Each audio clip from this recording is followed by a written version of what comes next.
Quando alguém te pergunta como você está, o que você responde? Pensa agora, não há resposta automática. Não o tá tudo bem que sai antes do cérebro terminar de processar a pergunta. A resposta real, a que vem de baixo, a que mora no peito e nunca tem permissão para sair, você sabe qual é, mas nunca fala. E por que não fala? Não é porque ninguém pergunta, alguém pergunta. Todo mundo pergunta. Mas a pergunta nunca chega até o fundo. A pergunta fica na superfície. Como uma mão que bate na porta e desiste antes de você decidir se vai abrir ou não, então você fica ali, do outro lado da porta, com a resposta engolida, e a pessoa que perguntou vai embora achando que tudo bem. Porque você fez ela achar que tudo bem. Porque você aprendeu. E isso é importante. Presta atenção nisso. Você aprendeu que a sua função era fazer todo mundo achar que tudo bem. Não era sua função sentir. Era sua função segurar, suportar, estabilizar. Você se tornou o chão da casa, a base, o alicerce. E alicerce não tem direito de rachar. Mas e quando racha? Quando a fissura aparece de madrugada? Quando o silêncio fica grande demais? Quando você percebe que está exausto, mas não sabe de quê? Porque se fosse de algo óbvio, você resolveria. Você sempre resolve. Você o resolve, o arruma, o carrega, o que junta os cacos dos outros e cola de volta como se nada tivesse quebrado. Mas ninguém pergunta. E você? Ninguém pergunta porque ninguém sabe que pode perguntar. Porque você nunca mostrou que precisava ser perguntado. E isso é o ponto cego. Isso é o que ninguém na sua família enxerga, ou não quer enxergar. Você aprendeu a ser forte, alguém te ensinou. Não com palavras necessariamente, talvez com silêncio, talvez com ausência, talvez com gritos. Talvez com uma situação que apareceu e precisava ser resolvida. E apareceu você, mesmo criança. Mesmo sem entender direito o que estava acontecendo, e resolveu. E ninguém agradeceu. Não porque não era grato, mas porque, para quem dependia daquilo, você não era uma criança. Você era uma solução. E solução não precisa ser agradecida. Solução precisa funcionar. E agora você é adulto. E continua funcionando, continua segurando, continua pagando, continua cuidando. Continua sendo o telefone que atende de madrugada, o cartão de crédito que nunca recusa, o ombro que nunca diz que está cansado. E tudo isso parece generosidade, parece amor, parece certo, mas tem algo dentro de você que sabe que não é só isso. Tem algo que te incomoda, uma pontada muda, uma sensação de que você dá demais e que, quando dá demais, não é porque sobra, é porque se não der, algo terrível acontece. E você sabe qual é esse algo terrível, mesmo que nunca tenha nomeado. Vou te pedir que fique com essa sensação. Não fuja, não mude de assunto, não pule o vídeo. Fica.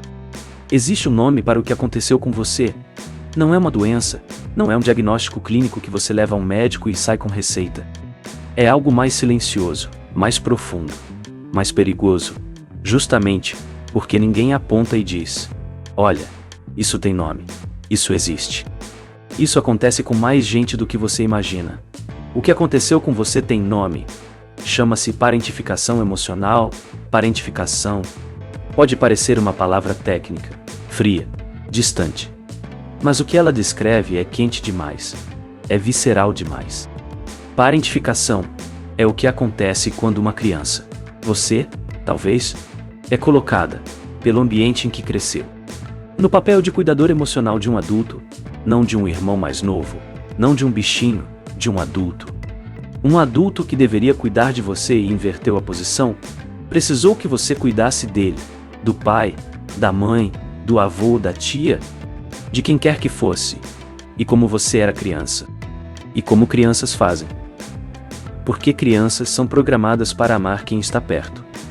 Você aceitou, não com palavras, com o corpo, com o comportamento, com a decisão silenciosa de que aquele adulto importava mais do que o seu conforto.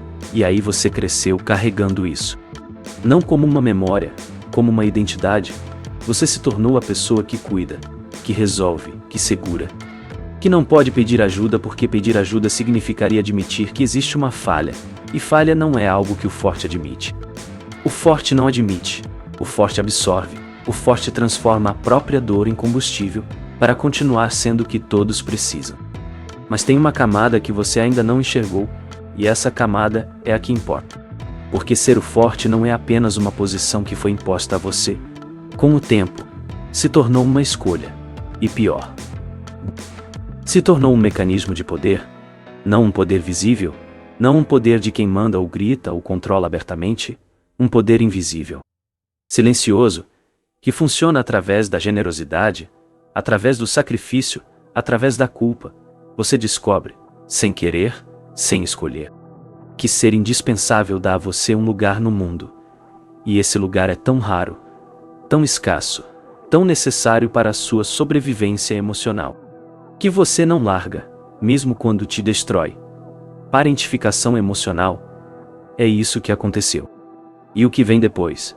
A incapacidade de pedir ajuda, a compulsão por pagar pelos outros. A confusão entre cuidar e controlar.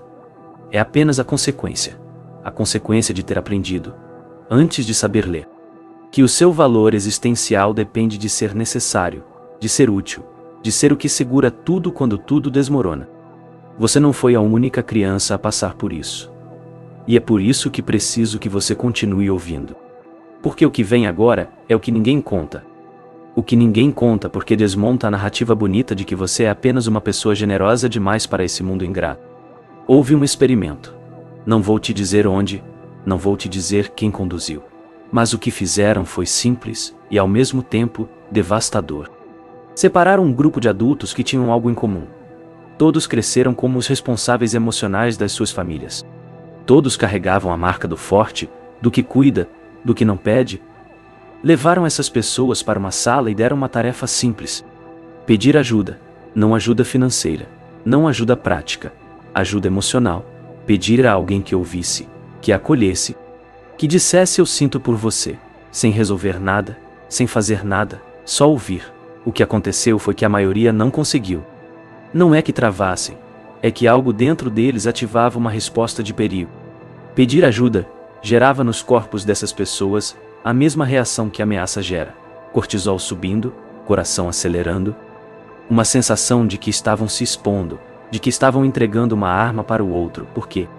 Para quem aprendeu que ser forte é a única forma de existir, pedir ajuda não é vulnerabilidade, é suicídio emocional. É abrir mão da única coisa que te mantém seguro. E o mais revelador, quando esses adultos conseguiam, depois de muita insistência dos pesquisadores, pedir ajuda, a sensação que vinha depois não era alívio, era vergonha. Profunda e silenciosa vergonha. Como se tivessem feito algo errado, como se tivessem falhado. Como se a pele de forte que carregavam desde criança tivesse descascado e mostrasse por baixo algo que eles acreditavam ser fraqueza. Mas havia mais. Quando os pesquisadores analisaram as relações dessas pessoas, familiares, românticas, de amizade, descobriram um padrão. Essas pessoas não atraíam relacionamentos de igualdade, atraíam pessoas que dependiam delas. Pessoas que precisavam ser sustentadas.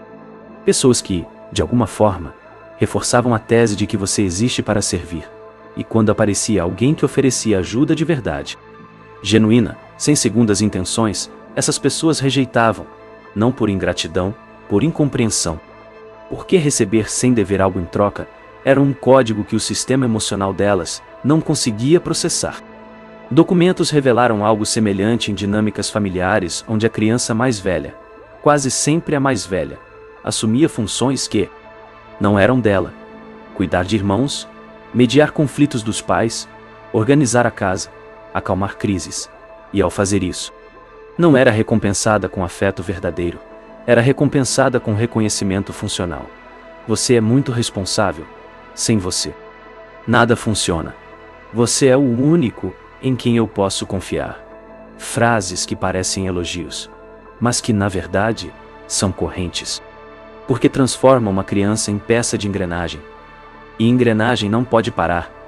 Pesquisas confirmaram que essas crianças, quando adultas, apresentavam taxas significativamente mais altas de esgotamento emocional crônico, dificuldade em estabelecer limites, atração por relacionamentos desiguais e uma sensação persistente de que nunca fazem o suficiente, nunca fazem o suficiente.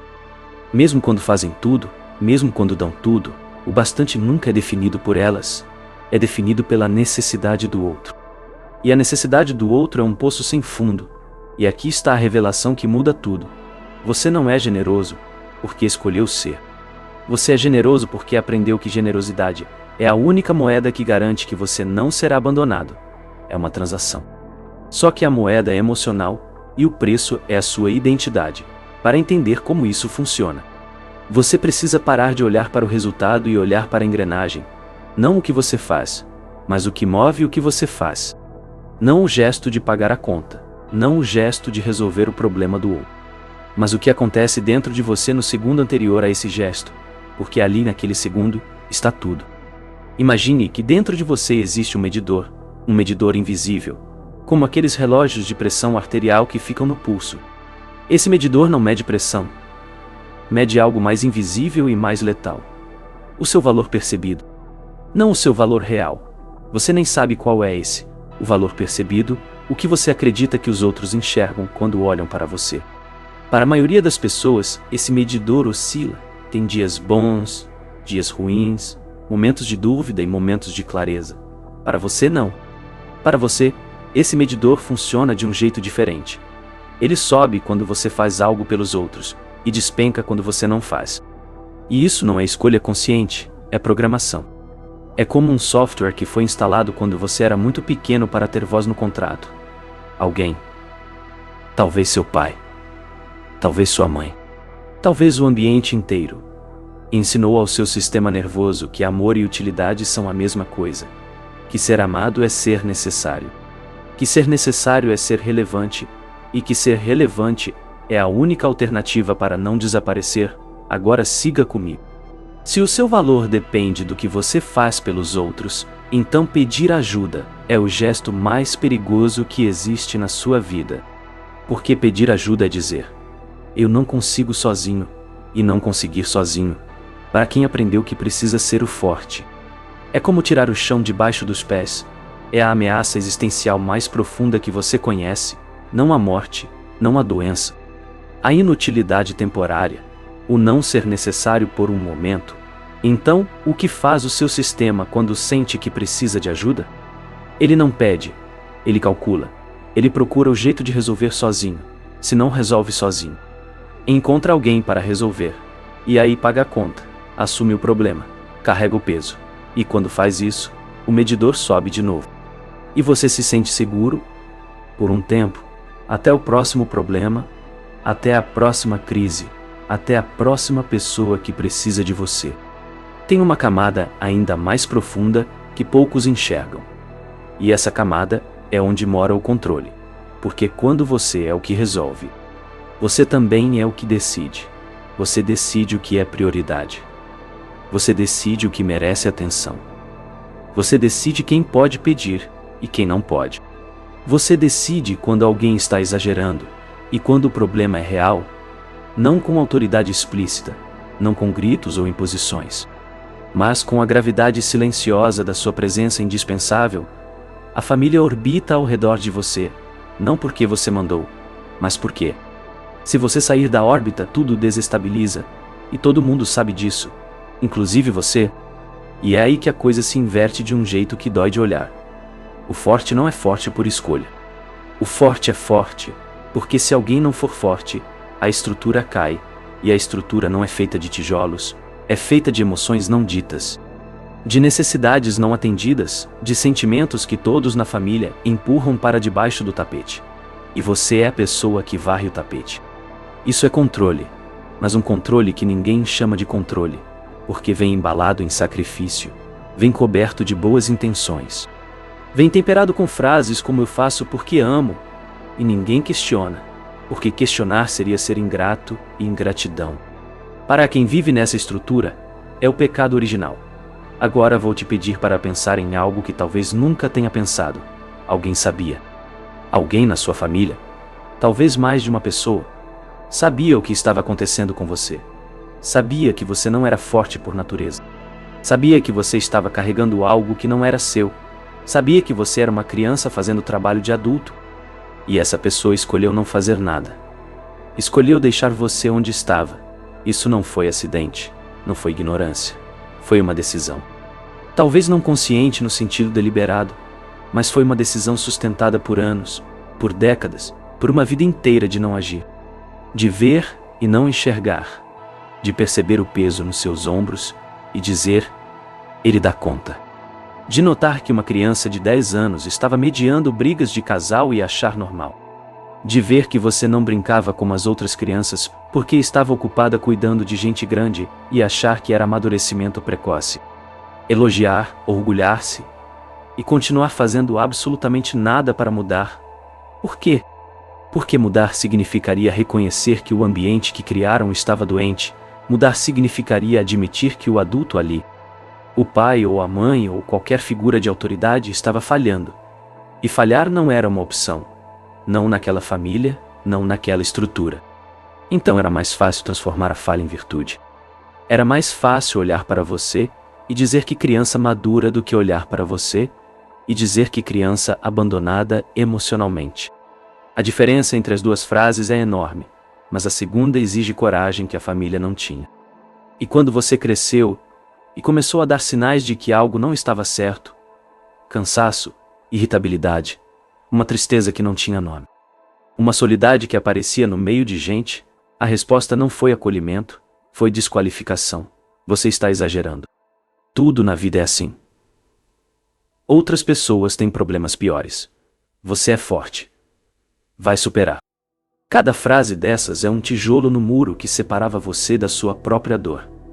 Cada frase era uma forma de dizer: não vou mudar o que precisa ser mudado. Vou mudar o que você sente sobre isso. E funcionou. Durante muito tempo. Funcionou. Porque você internalizou essas vozes, você as transformou na sua voz interna. E toda vez que sentia que algo estava errado, lá vinha a voz. Você está exagerando. Toda vez que queria parar, lá vinha. Outras pessoas têm problemas piores. Toda vez que pensava em pedir ajuda, lá vinha. Você é forte, vai superar. E assim, a família que te colocou no papel de forte, continuou não precisando mudar. Porque você se tornou o seu próprio algoz, o carcereiro que mantém você na cela sem precisar trancar a porta. Isso não é crueldade calculada. Na maioria das vezes, não é. É algo mais banal, e por isso, mais devastador, é comodidade. É a escolha mais fácil de quem não quer encarar a própria responsabilidade. É a transferência silenciosa de um peso que deveria ser de vários para as costas de um só. E essa transferência acontece tão devagar, tão naturalmente, que quando você percebe, já faz parte de quem você é, não algo que te aconteceu, algo que você é. E aí fica ainda mais difícil separar. Há um tipo específico de silêncio que existe nessas famílias. Não é o silêncio de paz. É o silêncio de quem não quer ouvir. É o silêncio que diz: eu vejo você sofrendo e escolho não perguntar porque, se eu perguntar, vou ter que fazer algo. E fazer algo exige esforço, exige mudança, exige admitir que o sistema que eu criei, ou que herdei, não funciona. E essa admissão é insuportável. Então, o silêncio permanece. E você permanece dentro dele, forte, funcionando, sorrindo para os outros. E morrendo um poucos cada vez que alguém diz, com genuína admiração: nossa, como você é forte. Agora vou traduzir isso para a sua vida. Não de forma abstrata, de forma concreta. Vou falar do que está sendo tirado de você. Todos os dias. Sem que você perceba. Porque quando a gente não percebe, não luta, e quando não luta, o roubo continua. Estão roubando o seu tempo, não o tempo de relógio. O tempo de vida. Cada hora que você passa resolvendo o problema de alguém que não resolveria nada se você não estivesse ali, é uma hora que não é sua.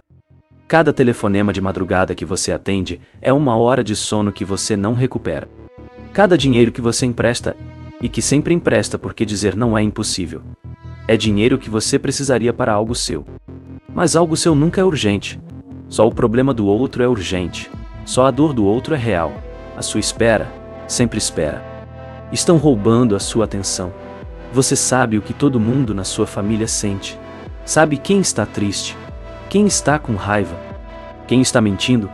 Você é um radar emocional permanente, está sempre sintonizado na frequência do outro. E essa sintonia constante Significa que você nunca está sintonizado em si mesmo. Você sabe o que seu irmão precisa antes dele pedir. Sabe o que sua mãe sente antes dela falar. Sabe o que seu parceiro está escondendo antes de ele sequer abrir a boca. Mas quando alguém te pergunta o que você sente, o silêncio que vem é ensurdecedor, não porque você não sinta, mas porque nunca aprendeu a olhar para dentro com a mesma dedicação com que olha para fora. Estão roubando a sua clareza. Porque quando você existe para resolver, a sua própria confusão nunca é organizada. Você sabe o que fazer sobre o problema do seu pai, mas não sabe o que fazer sobre o seu. Você tem conselho para todo mundo, menos para si mesmo. E quando tenta se aconselhar, a voz que aparece é a voz da família. Isso é frescura. Isso vai passar. Outros têm problemas piores. A clareza que você oferece aos outros é precisa, afiada, cirúrgica. A que deveria oferecer a si mesmo é turva, confusa, sempre adiada. Mas o roubo mais profundo, o mais grave, o mais difícil de recuperar, é o roubo da identidade. Porque quando você é sempre o forte, nunca descobriu quem é quando não está sendo forte. Você não sabe o que quer quando não está resolvendo o problema de alguém. Não sabe do que gosta quando não está servindo. Não sabe quem é quando o papel é tirado. E esse não saber não é vazio criativo. É vazio de apagamento. É a sensação de que existe uma pessoa debaixo de tudo isso, mas que essa pessoa está soterrada sob camadas e camadas de função, de dever, de obrigação emocional. E tem algo ainda pior. Com o tempo, você começa a confundir o papel com a pessoa. Você começa a acreditar que realmente é assim, que é forte de verdade, que realmente não precisa de nada, que realmente gosta de ajudar. E essa confusão é o golpe mais perfeito. Porque te tira a possibilidade de reclamar. Se você é forte de verdade, reclamar seria ingratidão. Se você gosta de verdade, sofrer seria contradição. E assim, a armadilha se fecha. O que era papel vira identidade. O que era sobrevivência vira personalidade. E o que era uma criança tentando sobreviver emocionalmente, vira um adulto que não sabe existir de outro jeito. As pessoas ao seu redor dependem disso, e elas mantêm isso, não por maldade, porque a estrutura inteira se sustenta na sua disponibilidade. Enquanto você for o forte, ninguém precisa olhar para si mesmo. Enquanto você pagar a conta, ninguém precisa enfrentar a própria incapacidade. Enquanto você cuidar, ninguém precisa aprender a se cuidar. Você é o termostato emocional da família. Você regula o clima. E se um dia você parar de regular, o caos que vem não é responsabilidade sua, mas você carrega como se fosse. Eu cheguei até aqui e não te dei resposta. Não te dei solução. Não te dei passo a passo. Não te disse procure terapia ou coloque limites, ou aprenda a dizer não, não. Porque isso seria repetir o padrão. Seria eu, do outro lado da tela, fazendo por você o que você faz pelos outros, te dando o que acha que você precisa, sem te perguntar se é isso mesmo que você quer. O que eu fiz foi espelho. Te mostrei o que está acontecendo, nomeei, revelou. Mostrou o mecanismo, expôs a omissão, traduziu o roubo. O resto é seu. E talvez o resto seja a parte mais difícil. Porque agora que você sabe, agora que leu, reconheceu, sentiu o peso dessas palavras no corpo. Você não pode mais não saber. E não saber era o que te mantinha funcionando. A ignorância era confortável. A inconsciência era cobertor que te aquecia enquanto o fogo consumia você por baixo. Agora, o cobertor caiu. E a pergunta que fica não é bonita. Não é daquelas que te inspiram a fazer algo diferente amanhã. É daquelas que te perseguem quando o quarto escurece e o silêncio fica grande. Se você não é o forte, quem é você? Pense nisso. Não responda agora. Não responda para ninguém. Responda só para você, no escuro, quando ninguém está olhando. Porque a resposta que você encontrar, ou a incapacidade de encontrar resposta, é a coisa mais honesta que você vai encarar em muito tempo. E talvez a parte mais assustadora não seja não saber quem você é sem o papel. A parte mais assustadora é a possibilidade de que, no fundo, você sabe há muito tempo, mas escolheu não olhar. Porque olhar significaria admitir que tudo aquilo que você carregou não era amor, era sobrevivência. E que a pessoa que mais precisava de cuidado dentro daquela casa era você. e que ninguém cuidou. E que você cresceu inteiro por fora e ficou criança por dentro, segurando tudo sozinho, achando que era assim que a vida funcionava. A pergunta que fica não é sobre mudar, é sobre enxergar. Você consegue olhar para si mesmo sem a capa de forte? Consegue existir sem ser necessário? Consegue sentir raiva? Raiva de verdade. De quem te colocou nesse lugar? Consegue sentir tristeza? Tristeza de verdade, pela criança que fez tudo certo e mesmo assim não foi escolhida para ser cuidada? Se consegue, então talvez, o próximo passo não seja ser forte de novo. Talvez seja apenas ficar ali, quieto, sem resolver nada. Pela primeira vez na sua vida, apenas ficar ali. A pergunta permanece. E ela não vai embora. Você é o forte da família. Mas até quando?